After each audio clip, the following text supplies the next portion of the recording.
আসসালামু আলাইকুম। কেমন আছেন সবাই? ভালো আছেন আশা রাখছি। মাহে রমজানের শুভেচ্ছা। ১০টা রমজান তো হয়ে গেল। তো আসলে আমি এবার রমজানে মানে কি বলে ভিডিও তেমন করছি না বা এরকম কোনো ভিডিও দিচ্ছি না। ৩ দিন ৪ দিন পর, পর দিচ্ছি। পেজের অবস্থা খুবই ভয়াবহ।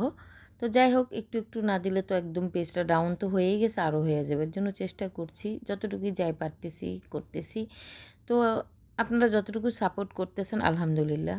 তো যাই হোক একটু ব্যস্ততার মধ্যে, দুশ্চিন্তার মধ্যে সব মিলিয়ে এভারেজ আসলে মানসিকভাবে আমি অতটা ভালো না। আমি বিভিন্নভাবে বিভিন্ন জায়গায় আমার দৌড়াদৌড়ি করতে হয়, কাজের ক্ষেত্রে হোক, যেভাবেই হোক। তারপরে চেষ্টা করি একটু টুকটাক ভিডিও আপনাদের সঙ্গে শেয়ার করার জন্য।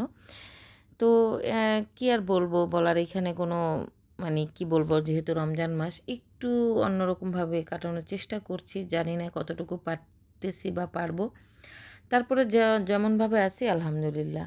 আসলে কিছু কথা না বললেই হয় না। যেমন ধরেন স্বামী-স্ত্রীর মূল্যায়ন, মর্যাদা সবকিছুই কিন্তু একজন স্ত্রীর কাছে স্বামীর মর্যাদা হয়ে ওঠে, আর একটা স্বামীর মর্যাদা তার স্ত্রীর কাছে হয়ে ওঠে। তো বিষয়টা হলো এমন যে তুমি তোমার সম্মান অর্জন করো, আমি আমার সম্মান অর্জন করি। না, আমি মনে করি কি জানেন? আমি মনে করি যে যেমন ধরেন আমি যদি কখনো বলি আমার স্বামীকে যে, "তুমি জানো আমার বাড়িতে তোমাকে এত সম্মান কেন করে বা এতটা ভালো কেন বাসে?"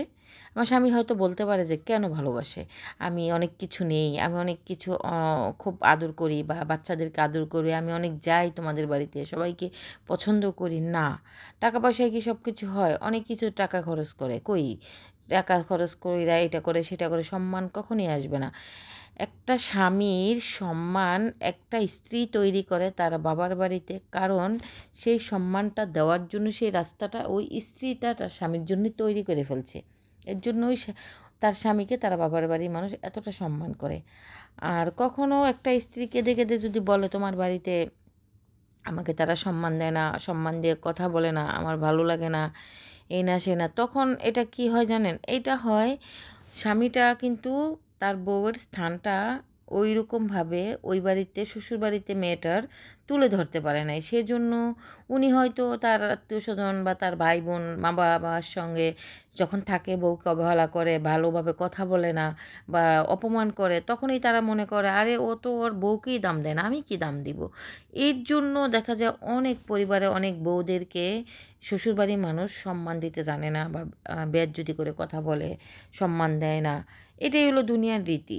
তো আমি বেসিক্যালি অনুরোধ করব স্বামী-স্ত্রী যারা আছে ২ জন ২ জনকে ২ জনের জায়গায় থেকে সম্মান করুন। তাদের সম্মানটা আপনারা আপনাদের নিজেদের থেকে তৈরি করুন। এটা হলো একটা মানে একটা সুখের একটা সঞ্চালন আমি মনে করি। শান্তির একটা জিনিস। তো কোনো কিছুই অতিরিক্ত ভালো না, কোনো কিছুই বেশি ভালো না। সবকিছু যদি অতিরিক্ত করতে যায় সেটাও কিন্তু তেতো হয়ে যায়। অনেকের মানুষ বলে যে তুমি এটা দুনিয়ারই নিয়ম। যে করবে বেশি সে কষ্ট পাবে বেশি, যে করবে না তার সম্মান থাকবে। সে ভয়তে করুক বা বাইরে থেকে করুক, লোক দেখানো করুক। এটা দুনিয়ার নিয়ম। আপনি দেখবেন একটা বাড়িতে ৩ টা বউ থাকলে বা ৪ টা বউ থাকলে যে বউটা করবে বেশি, যে বউটা সবার খেয়াল রাখবে বেশি, তার অবশেষে তার অসম্মানও হয় বেশি। এটা সব জায়গায় আমি দেখছি এই দুনিয়াতে। ইভেন যারা করবে না, যারা ৪ মুখে ৪ টা কথা বলে দিবে, তাদেরকে দেখলাম সম্মান দিয়ে কথা বলবে। তাদের সামনে কথা বলতে গেলে মনে হবে সে আমাকে ধরে ফেলবে এই টাইপের। আর যে করবে তার ডাকের স্টাইলটাই অন্যরকম। এটা দুনিয়ার নিয়ম। এর জন্য আমরা মেয়েরা যেটাকে আমরা মেনে নিব সেটাই আমাদের সুখ। আমি মনে করি মেনে নেওয়া, মানতে শেখা, ধৈর্য ধরতে শেখা একটা মেয়ের জীবনের সুখ। শ্বশুরবাড়ির মানুষ সবাই যে আপনার আপন হবে, সবাইকে যে আমি আপন করে নেব এমন কোনো কথা না। আমি তো মানুষ, আমার সবারকে আপন করে নেওয়ার মতন ক্ষমতা আমার নাই। আমার কাউরে না কাউরে বাদ দিতে হবে, কাউরে না কাউরে নিয়ে আমার পথ চলতে হবে। এটাই আমার নিয়ম, এটাই আমার রীতি, এইভাবে আমার চলতে হবে। সবাইকে সুখ দেওয়ার, সবাইকে করার দায়িত্বটাও আমার না।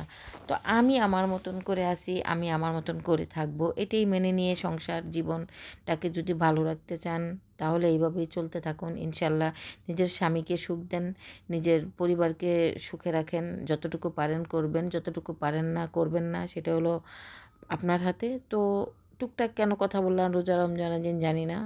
ভালো লাগলো একটু শেয়ার করলাম আপনাদের সঙ্গে। অনেক ফল ফুল এই কারণে আল্লাহর নিয়ামতগুলা শেয়ার করতে, করতে একটু কিছু ইমোশনাল কথা বললাম। হয়তো কারো ভালো লাগবে না। অনেকে বলে, "কি ভিডিও দেয়, বকবক করে।" ভালো লাগবে না জানি। তো ভালো থাকবেন সবাই।